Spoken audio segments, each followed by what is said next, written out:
if you could believe it, it is now time for my final run of the night. Superliminal glitchless. This is the community that I'm most involved in.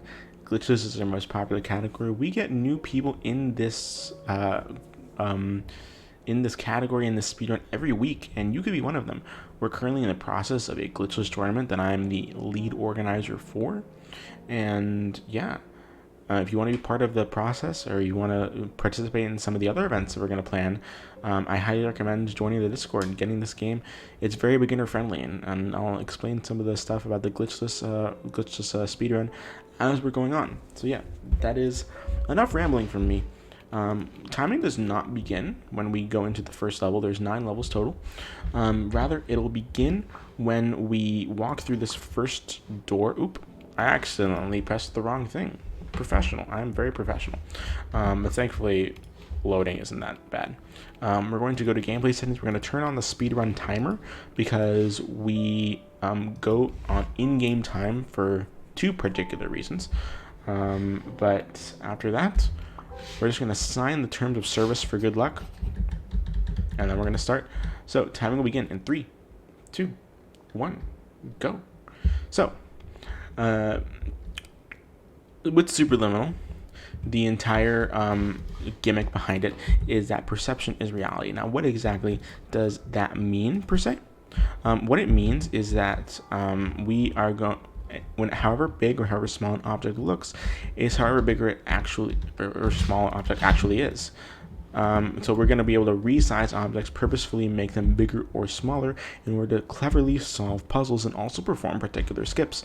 This first level, Induction, is going to show you the basics behind the mechanic, and this next room is a perfect example of it. We're going to grab this cheese on that table that looks very small, and we're going to make it huge. That is probably the best example of the resizing mechanic that I can give. And right here in this first level, Induction, it's a very reset heavy level for a variety of reasons. First off, it's the first level, and just the beginning of a speedrun is always going to be your most reset heavy point. And also because, unironically, despite it being the first level, it actually is still very precise. There's a lot of things that can go wrong. There's a lot of minor mistakes you can make that will add up throughout this one level. And with that being said, that in and of itself makes it a pretty reset heavy level as well. Having a good time in Induction is pretty impressive, if I do say so myself. Thankfully, things have been going pretty good so far. I don't want to jinx it because we do have one more trick, and it is called Fast Cheese, in which the game actually whenever you let go of an object in this game, and of course I jinxed it because we did not get the best fast cheese. Whenever you let go of an object in this game, whenever it's in mid-air, the physics properties of that particular object kind of unlock for a second. And what that means is that you can actually push the object into other objects as it is still mid-air, and it stays like that until it hits the ground. And you can actually use that to your advantage by knocking down some of the objects in this game, such as that wall that we did. And in the glitched categories, it actually allows us to get a lot of really cool glitches that we're actually going to see in the glitch exhibition incentive that fortunately was met. So, with that being said, we're going straight into the next level, Optical. Optical allows us to, as the name implies, work a lot with optical illusions. If we're just going to resize that sign or to use it as a ramp there. But the examples that we have around optical illusions is, for example, there is a dice painting on this particular area, and if you look at it at the right angle, it turns into a real die, or a real block, I should say. And then we're going to actually use this exact block, and we're going to do a skip, the first really major skip of the run, called jump resizing. Essentially what jump resizing is we're taking a object, putting it underneath us, and then jumping, and before we land our jump, we're going to double click in order to resize the object and make it a bit bigger underneath us. It was originally meant to be a actually intended mechanic by the developers. They definitely knew it existed during the development process, but they decided to nix it from regular puzzle solving, as they thought it would be a bit too complicated for the casual viewer to use, or the casual player to use. But right here, as we saw, we're just grabbing a giant chess piece, depending on where we saw, depending on our perception, because in where we were in that particular area made the chess piece whole, so we can just pull it out of the wall. And right here in this next section, we're just going to do a completely normal thing, and we're going to grab the moon,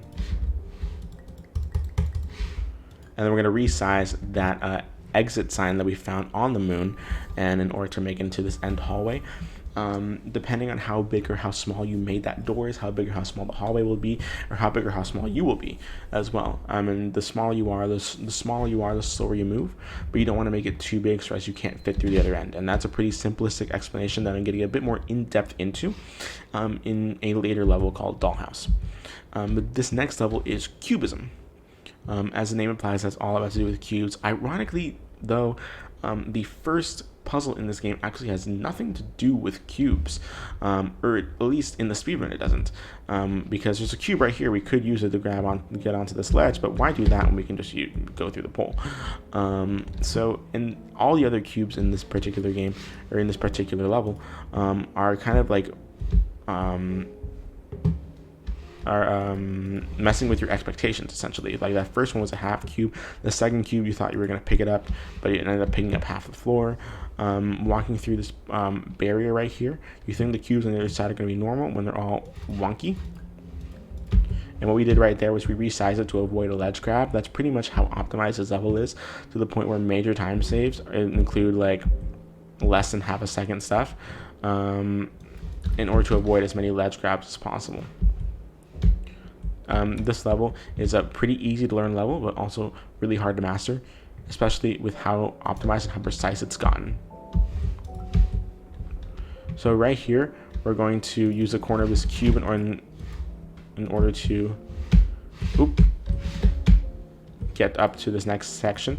And what you saw in that one room where I had to jump on the very edge of a cube, that's only a strat that's done in more modern patches. Originally, before the multiplayer patch update, there was also a change in the physics with that update. So now that side of the cube kind of falls down, so you have to jump on it just before it falls down. But originally, you can actually balance that side of the cube.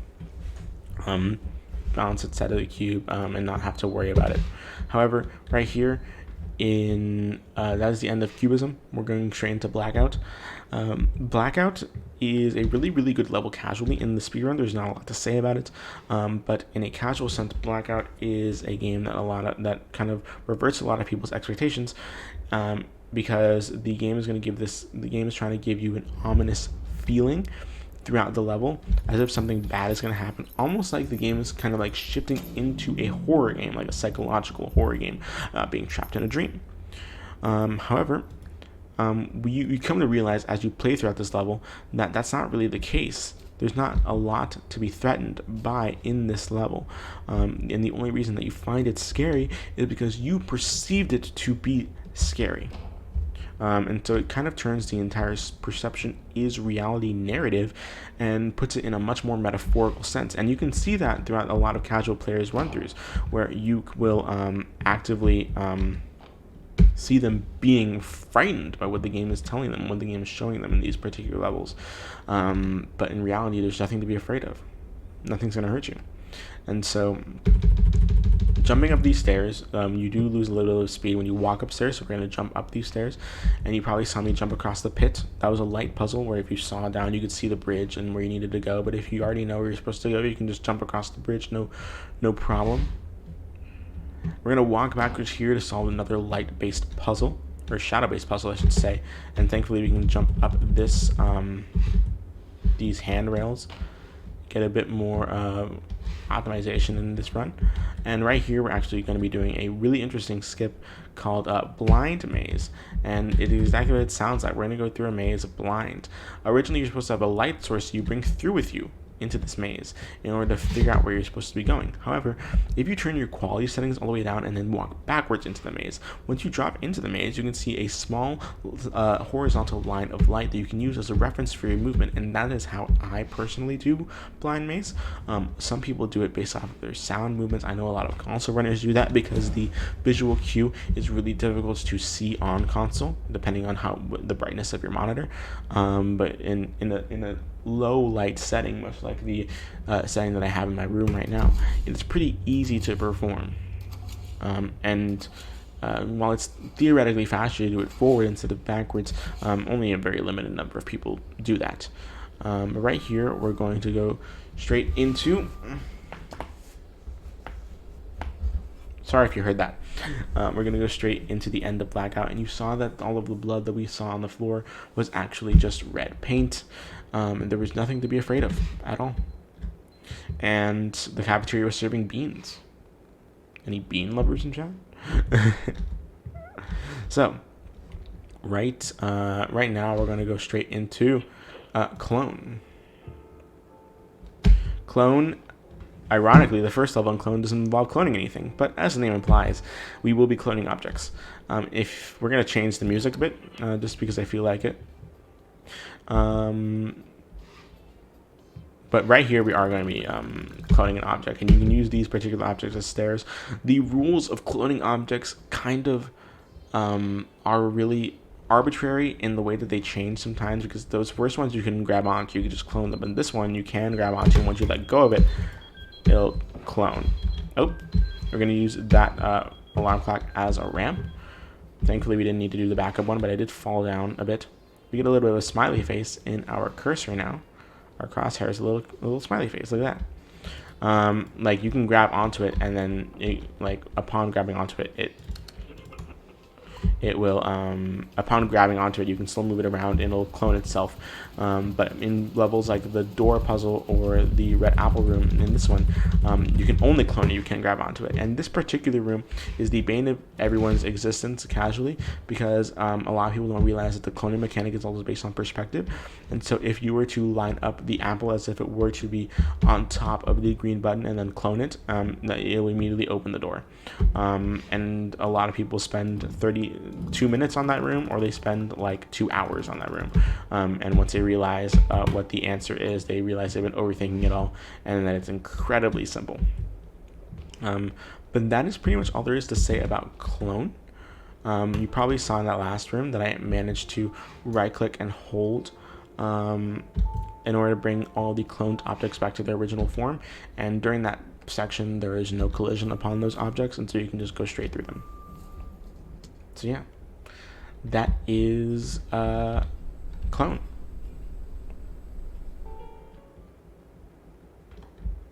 We're going to go into Dollhouse, which is the bane of everyone's existence in a speedrun.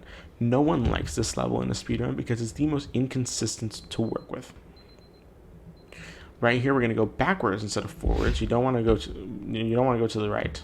You know, there's a lot of people that mess up and go to the right instead of going backwards.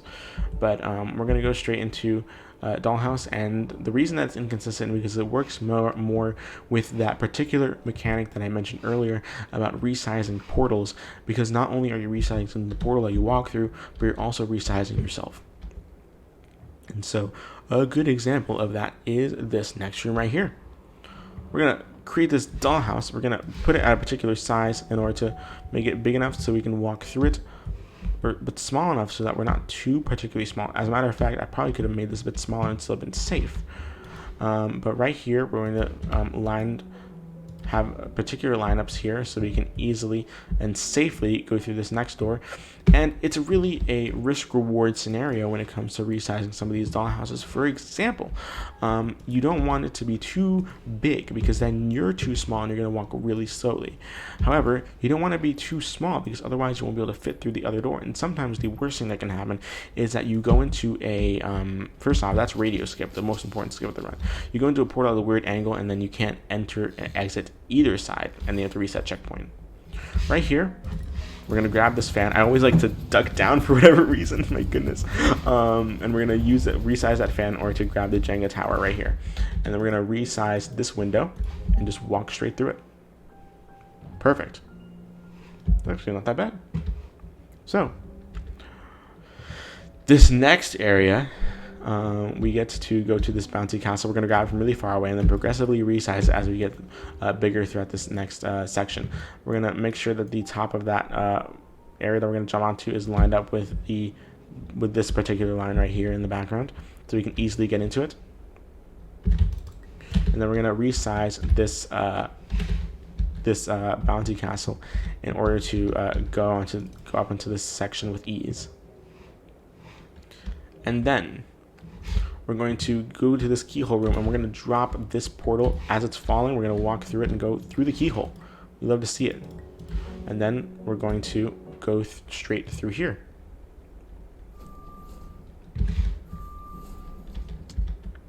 But yeah, that is the end of Dollhouse. We have 2 more levels left, and they're the 2 longest levels in the game. First off, it is, oh my god, I've never messed that up before, just walking straight backwards. I guess I moved the mouse a bit before the level, after the level started.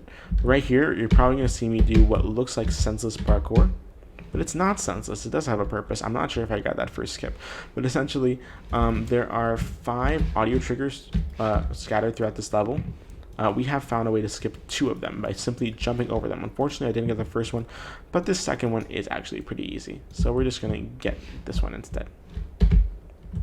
So, the reason that we want to skip these audio triggers is because at the end of this hallway, there's a 5th audio trigger. And the 5th audio trigger will allow us to go straight into the next section of this level. But we don't have to worry about that. Worry about 2 of the audio triggers in this section.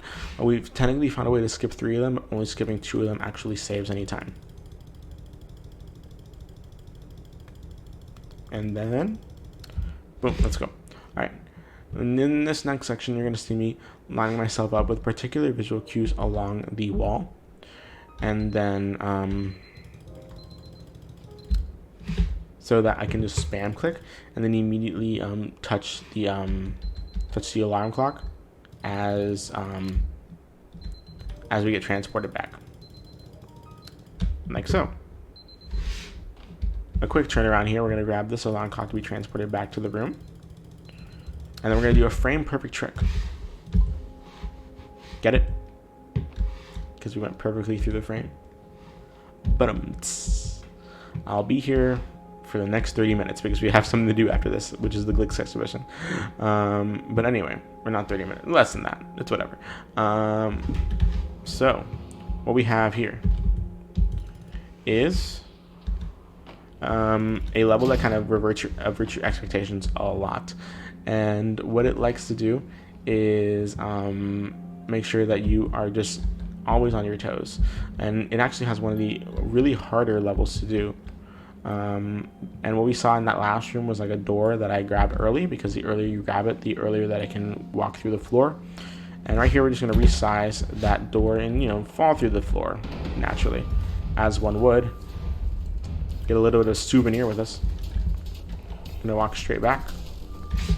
And this particular puzzle is very confusing for a lot of casual players, in the sense that the game doesn't really give you the biggest hints in the right direction. So what you're supposed to do is that you're supposed to look the opposite direction of wherever the sign is telling you at the top, because whatever direction you look first will always have the dead end, and then the second direction you look will have the exit sign. So make sure that you're always looking at the opposite direction of the door, opposite direction of the sign. That's a painting now, naturally. Thank you. Beautiful. In this next section, we're going to grab a bunch of cubes that will teleport to different areas. And we're actually going to come up on another really cool strat in this next section called elevator maze, or fast elevator maze. This route has been pretty optimized recently, but essentially back, right, left, and turning around will allow us to go through the maze as fast as possible. A lot of people think that the maze is RNG, and that you just have to find the exit to it as quickly as you can. That is not the case. However, a lot of the times, the game will, what you're supposed to do is get lost throughout the maze, and then end up finding arrows on the floor that'll tell you where the end of the maze is. In this room that we're in right now, all you have to do is walk.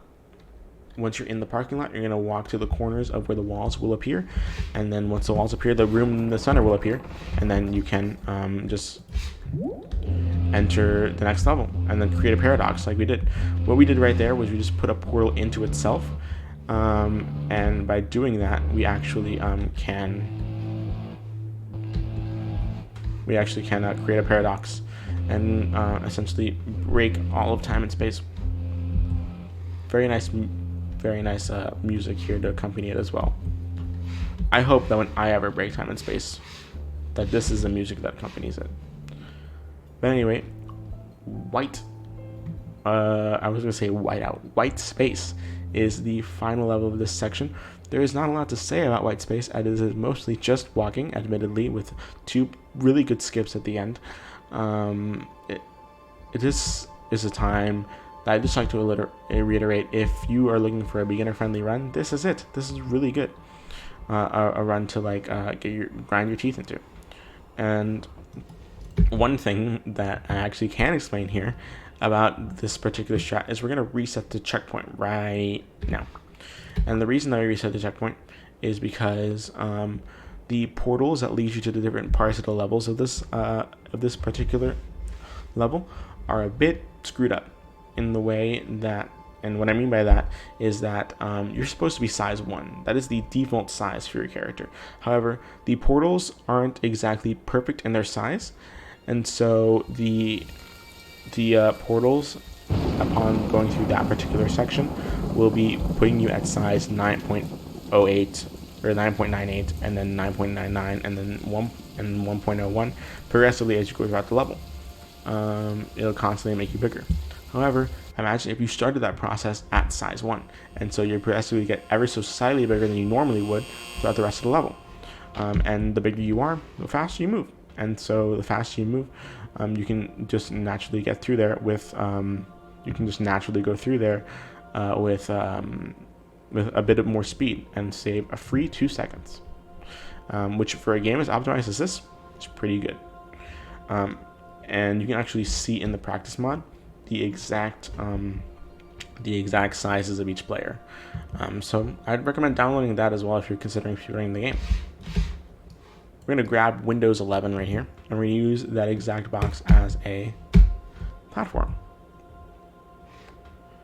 And so yeah, that is how that particular skip works. There's a lot of theory behind it, despite it being incredibly simple. But right here, we're going to be turning off the lights. The game actually does try to trick you into thinking that this is the end of the game once you turn it off, because it gives away your cursor. But you actually want to be able to turn immediately to the right and make sure that your cursor does go over one of those signs, because if it doesn't, the game will actually never bring your cursor back. You can still pick up objects. The cursor is still there. The crosshair is still there, but it just won't be visible. And so it's going to be harder to have a reference for where you're picking stuff up. And right here, we've already gone through the majority of white space. We actually do get to see 2 really, really good skips. And those 2 really good skips are one piece chessboard, and then cheese skip. One piece chessboard is we're going to grab 1 chess piece, and then these platforms underneath each tile is only solid if a chess piece is on it. And instead of using 1 chess piece and then moving another chess piece to the next side, you can actually jump and then immediately move the chess piece underneath us to the next tile and then land on it. A lot of inputs to be doing in rapid succession. And then right here, we're going to be doing another jump resize that we had introduced to us in optical in order to skip using a cheese ramp instead, hence the name cheese skip. So this has been a good run so far. We're going to go photosensitivity warning right now. I always forget to do that a bit late, but there's a lot of moving colors here. So if you're sensitive, I'd recommend looking away. But After this particular, okay, you can look back now. After dropping here, this is a 23-second fall, meaning this is going to be like a 22.4x, which is really good for a marathon, IGT at least.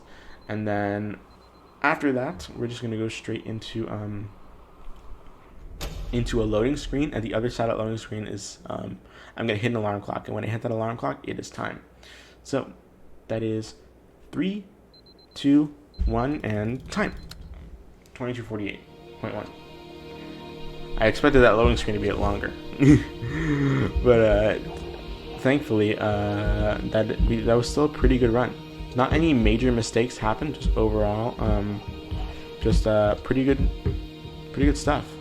But yeah, that is Superliminal glitchless. I've been Ozmourn, and I hope that you enjoyed the 4 entire games that I have been presenting here at SpeedGaming's No Kid Hungry. It's such a good cause to be donating to, so please donate if you can. And if you can't, again, as anyone would say, we're just happy to have you here and have you support us. And I'm very glad that you were able to see these runs that I've put onto the table today. We are not done, however. We do have one more thing to do, and that is a glitch showcase. I'm going to ask really quickly how much time I have for it, because I forgot. But the glitch showcase, it's going to be doing quickly. I'm not going to change to the practice mod, even though I normally would, because we do have some other things that we can do without having to change scenes here. But once I get the calling for it, if I don't get an answer, it's just going to be straight up 10 minutes, or until I get cut off, one of the two. But with that being said, time will begin once I go into one of these levels. We're going to start off with essentially some of the most broken stuff in this game, including warps, launches, dollhouse and labyrinth and white space as a whole. So yeah.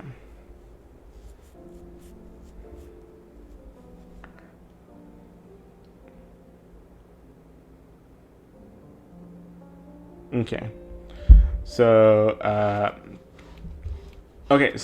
it says the time I have to the time I originally submitted. So around 10 to 15 minutes is what we're going to be doing for this glitch showcase.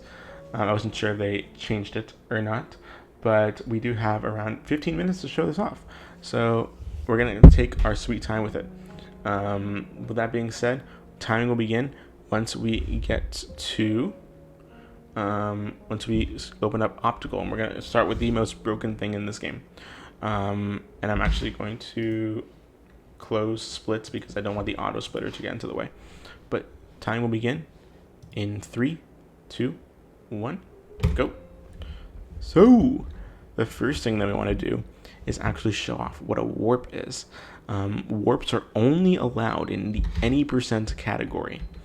Essentially, what the any percent category allows is just anything goes, any and all glitches go, and this particular glitch is only allowed here. So I'm going to try it 3 times, see if we can get it right.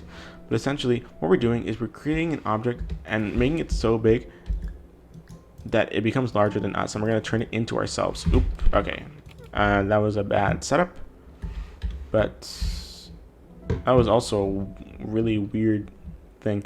Okay, so what we're going to be doing is we're going to take this door. We're going to get so that it's almost as big as us. We're going to move it this way.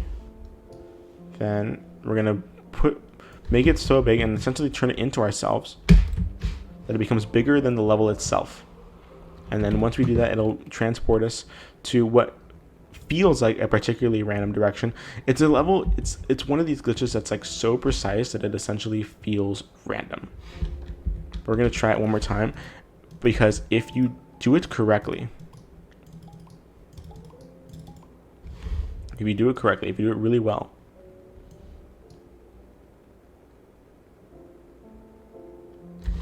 and you time it right. Oh, wait, where is the elevator? Okay, hold up.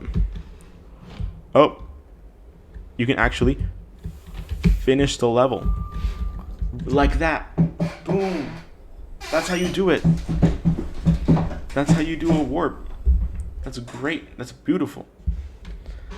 I think that's the first time that I actually did that and got it right in a marathon before. So that's really nice.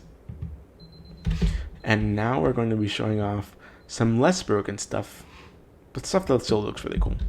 So what we're going to be doing here is we're going to be forming a something called a push launch, or no, an out of bounds launch. And so the out of bounds launch, we're going to be using this cube that we didn't use before. And this is a launch that is primarily used in the warpless category, where it's essentially any glitches except for warps.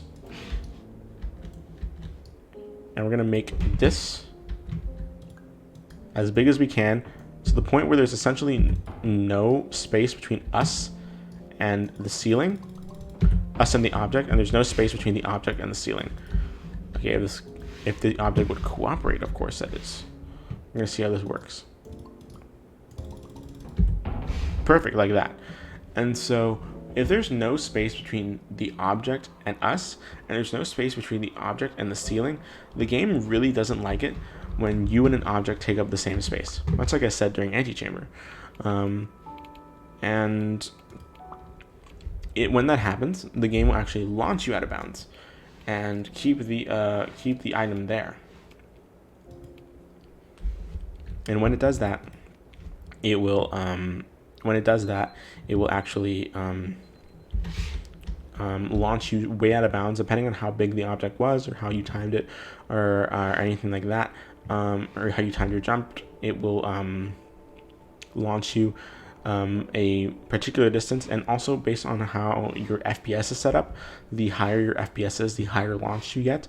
But of course, that your FPS also has other effects on your run, and so we've kind of centered all of our glitches and stuff to be centered around a 60 FPS count, which is what most of us run the game on. And so right here, we're going to be doing another version of the out of bounds launch called the push launch, and we're going to use this soda can in order to push ourselves out of bounds, launch really high. Sometimes you get a really high launch like that. We're going to wait for ourselves to come back down, and there's a reason that I entered Dollhouse in particular, and that is because once we get down here, as long as you can grab an object, it doesn't matter how far away you are from the object, as long as you can see it. And if you point your cursor out here somewhere and grab that, you can see here that we actually do get the end of the level, and that particular lobby is just at the right amount of height in order for us to get transported immediately to the end of the level, or essentially bring the end of the level towards us. And right here, we are going straight into Labyrinth, and I'm going to play this one in its entirety, just so I can show you how simple this glitch is. And you probably saw that at the end of this hallway, I'm also not doing any of the audio skips that I mentioned earlier. There's a reason for that. You probably saw that at the end of this hallway, there's an elevator. However, the elevator is blocked off by a brick wall. So how in any way, shape, or form am I able to get into that elevator? Well, you just do this. Look at that. And once you get into it, believe it or not, this elevator actually works. Part of the elevator's hitbox actually sticks out a little bit on the wall, and you can actually ledge grab onto it through, because once you're in that ledge grab animation, you don't actually have any collision, and so you can just walk straight through it.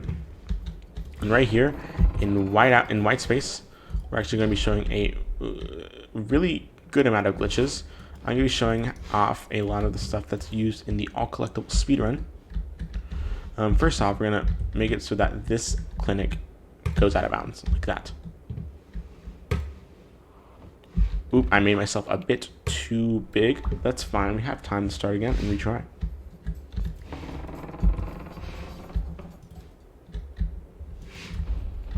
Yeah, that's around the size that we want it to be. So, we're going to bring this clinic up, and we're going to, like, move it, jump it out of bounds like that. And then once we grab the clinic from the other side, we can actually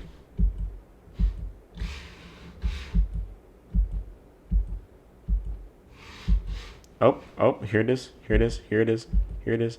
There we go. I thought I lost it for a minute. You can actually go through this particular section right here.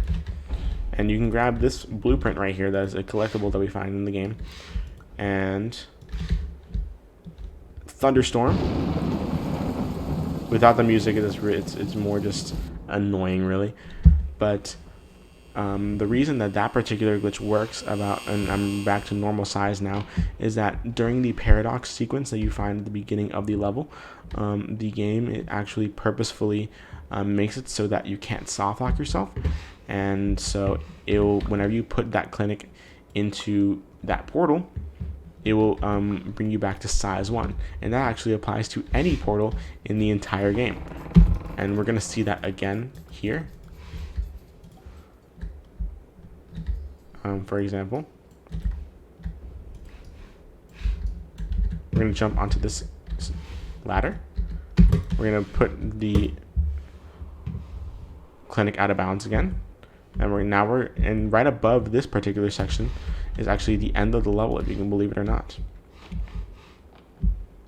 And now we're going to go straight into the ending section. Come on. Perfect. And we're going to grab this checkpoint right here, but we're actually also going to put this clinic right into that door, so you can be put back to size 1. And what we have here, one really nice thing that I wanted to show off was a particular meme that we made in this community called the pain egg. And the pain egg is right here. This is one of the Easter eggs in this game, and it's just smiling through the pain. You know how it is. Just this forced smile that this egg has, and so yeah, it's a staple in this community. Smiling through the pain. And believe it or not, there's one particular thing that I wanted to show off with this egg, and that is a really cool thing. It's not much of a glitch, although we can perform a glitch on the way there.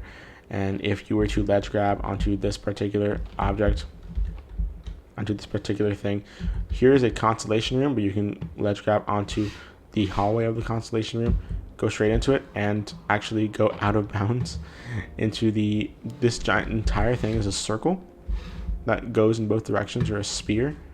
And so you can just